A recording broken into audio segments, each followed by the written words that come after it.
السلام علیکم ناظرین، قارون کون تھا؟ اس کے پاس اتنی دولت کیسے آئی اور قارون کا انجام کیا ہوا؟ ہم آج کی اس ویڈیو میں ان سوالات کے جوابات جاننے کی کوشش کریں گے، اور آج ہم آپ کو قارون کی شاہانہ زندگی اور عبرت ناک موت کی مکمل داستان سنائیں گے۔ مگر ویڈیو میں آگے بڑھنے سے پہلے اگر آپ ہمارے چینل پر نئے ہیں تو مہربانی ہمارے چینل کو سبسکرائب کریں۔ قارون حضرت موسیٰ علیہ السلام کے چچا یسہر کا بیٹا تھا۔ بہت ہی شکیل اور خوبصورت آدمی تھا، اس لیے لوگ اسے اس کے حسن و جمال سے متاثر ہو کر اس کو منور کہا کرتے تھے۔ اس کے ساتھ ساتھ اس میں یہ کمال بھی تھا کہ وہ بنی اسرائیل میں توریت کا بہت بڑا عالم اور بہت ہی ملنسار اور بااخلاق انسان تھا، اور لوگ بھی ادب و احترام کرتے تھے۔ مگر بے شمار دولت آتے ہی اس کے حالات میں ایک دم تغیر پیدا ہوا اور سامری کی طرح منافق ہو کر حضرت موسیٰ علیہ السلام کا بہت بڑا دشمن بن گیا اور اعلیٰ درجے کا متکبر اور مغرور انسان بن گیا۔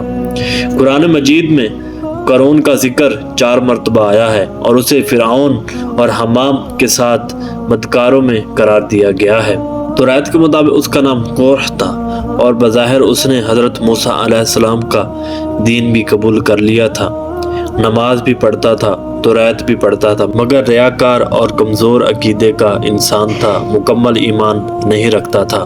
چاہتا تھا کہ لوگ اس سے خوش فہمی رکھیں تاکہ وہ انہیں فریب دے سکے۔ ناظرین، قارون فصلوں کو پہلے ہی سستے داموں میں خرید لیتا تھا اور بعد میں انہیں مہنگے داموں میں فروخت کرتا تھا۔ معاملات میں کم تولتا، دھوکہ اور بے انصافی کرتا اور جتنا ہو سکتا تھا لوگوں پر ظلم کیا کرتا تھا۔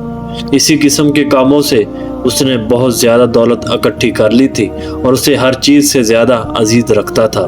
قارون خدا پرست نہیں بلکہ دولت پرست آدمی تھا اور اپنی دولت عیش و عشرت میں خرچ کرتا تھا۔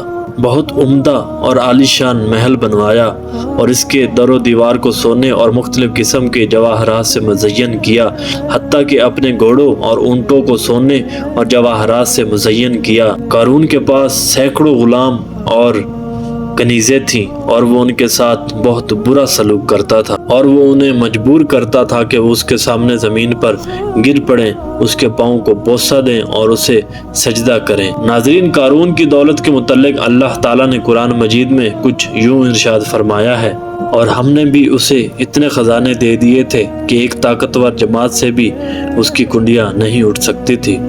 تو پھر جب قوم نے اس سے کہا کہ اس قدر مت اتراؤ کہ خدا اترانے والوں کو دوست نہیں رکھتا۔ ناظرین، روایت میں آتا ہے کہ قارون کے پاس اتنی دولت تھی کہ اس کی کنجیاں 70 اونٹ اٹھایا کرتے تھے۔ بعض عقل مند مومن قارون کو نصیحت کرتے اور سمجھاتے اور کہتے تھے کہ اے قارون، یہ تمام دولت اور ثروت کیوں اکٹھا کر رہے ہو اور لوگوں پر اتنا ظلم کیوں کرتے ہو؟ کیا تم خدا کو جواب دے نہیں ہو؟ لوگوں کا مال کیوں کھاتے ہو اور غریبوں ناداروں کی مدد کیوں نہیں کرتے؟ قارون غرور اور تکبر میں جواب دیتا: کسی کو اس بات کا حق نہیں پہنچتا کہ میں اپنی دولت کیسے اڑاتا ہوں، کیسے خرچ کرتا ہوں۔ اور مومن اس کو نصیحت کرتے کہ اے قارون، اگر تم نے حق نہ کھایا ہوتا، سود نہ کھایا ہوتا تو اتنی بڑی دولت کیسے اکٹھا کرتے، بلکہ تم بھی دوسرے لوگوں کی طرح ہوتا اور ان سے خاص فرق نہ رکھتا۔ ناظرین، قارون جواب دیتا کہ میں چالاک ہوں، محنت کش ہوں، اس لیے میں نے دولت اکٹھی کی ہے، اور دوسرے لوگ بھی جائیں اور کام کریں اور دولت اکٹھی کریں۔ پھر بھی عقل مند مومن اس کو نصیحت کرتے کہ تم غریب آدمیوں کی مدد نہیں کرتے، مگر قارون ان کا مذاق اڑاتا اور ان کی باتوں پر ہنستا اور انہیں کہتا: مجھے نصیحت نہ کرو، میں تم سے بہتر ہوں اور تم سے زیادہ اللہ پر ایمان رکھتا ہوں، جاؤ تم اپنا کام کرو۔ ناظرین، جب زکوٰۃ کا حکم نازل ہوا تو حضرت موسیٰ علیہ السلام کے روبرو عہد کیا کہ وہ اپنے تمام مال سے 1000واں حصہ زکوٰۃ نکالے گا، مگر جب اس نے تمام مال کا حساب لگایا تو ایک بہت بڑی زکوٰۃ نکلی۔ یہ دیکھ کر اس پر ایک دم سے حفظ و بخل کا بوجھ سوار ہو گیا۔ نہ صرف زکوٰۃ کا منکر ہو گیا بلکہ وہ عام طور پر بنی اسرائیل کو بہکانے لگ گیا کہ حضرت موسیٰ علیہ السلام تمہارا مال لے لینا چاہتے ہیں۔ یہاں تک کہ حضرت موسیٰ علیہ السلام سے لوگوں کو دور کرنے لگا اور لوگوں کے دلوں میں آپ کے لیے نفرت بھرنے لگا۔ یہاں تک کہ اس خبیث نے یہ گندی اور گھناؤنی چال چلی کہ ایک عورت کو بہت زیادہ مال و دولت دے کر آمادہ کر لیا کہ وہ آپ پر بدکاری کا الزام لگائے۔ چنانچہ عین اس وقت جب موسیٰ علیہ السلام لوگوں سے بات چیت کر رہے تھے تو قارون نے آپ کی بات کو ٹوکا اور کہا کہ فلاں عورت سے آپ نے بدکاری کی ہے اور یہاں بات کرتے ہو۔ حضرت موسیٰ علیہ السلام نے فرمایا کہ اس عورت کو میرے سامنے لاؤ۔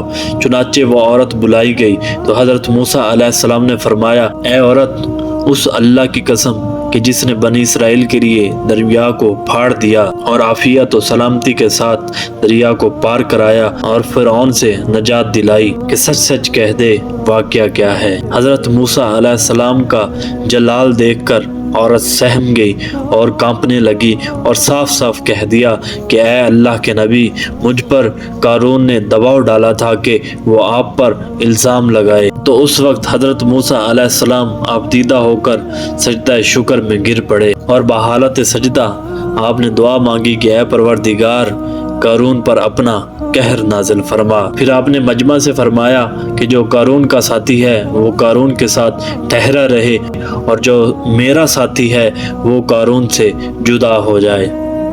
دو خبیثوں کے سوا تمام بنی اسرائیل قارون سے جدا ہو گئے اور حضرت موسیٰ علیہ السلام نے زمین کو حکم دیا کہ اے زمین، اس قارون کو پکڑ لے۔ تو قارون ایک دم سے گھٹنوں تک دھنس گیا۔ تو آپ نے دوبارہ زمین سے فرمایا کہ زمین، اس کو اور پکڑ، تو وہ کمر تک دھنس گیا۔ یہ دیکھ کر قارون رونے اور بلبلانے لگا اور قرابت اور رشتہ داری کا واسطہ دینے لگا، مگر آپ نے اس کی باتوں کو انسنا کر دیا، یہاں تک کہ وہ زمین میں دھنس گیا اور غرق ہو گیا۔ اور دو خبیث جو قارون کے ساتھی تھے وہ لوگوں کو بہکانے لگے کہ حضرت موسیٰ علیہ السلام قارون کو اس لیے دھنسایا کہ اس کے مکان اور اس کے خزانوں پر قبضہ کر سکیں۔ تو حضرت موسیٰ علیہ السلام نے اللہ کے حضور دعا کی کہ اے اللہ، قارون کا مکان کہ جو سونے کا ہے وہ بھی زمین میں دھنس جائے اور اس کی بے شمار دولت وہ بھی زمین میں دھنس جائے۔ تو ایسا ہی ہوا، اللہ تعالیٰ کے حکم سے وہ زمین میں دھنس گئے۔ ناظرین، یہ عبرت ناک واقعہ ہمیں درس ہدایت دیتا ہے کہ اللہ تعالیٰ جو مال و دولت ہمیں عطا کرتا ہے اس میں سے ہمیں زکوٰۃ ادا کرنی چاہیے اور ہرگز اپنے مال و دولت پر نہ اترائے کہ اللہ تعالیٰ جیسے دولت دیتا ہے ویسے دولت چھین بھی لیتا ہے۔ تو ناظرین، یہ تھی آج کی ہماری ویڈیو، امید ہے آپ کو پسند آئی ہوگی۔ ملتے ہیں ایک نئی ویڈیو میں، تب تک اپنا خیال رکھیے گا۔ اللہ نگہبان۔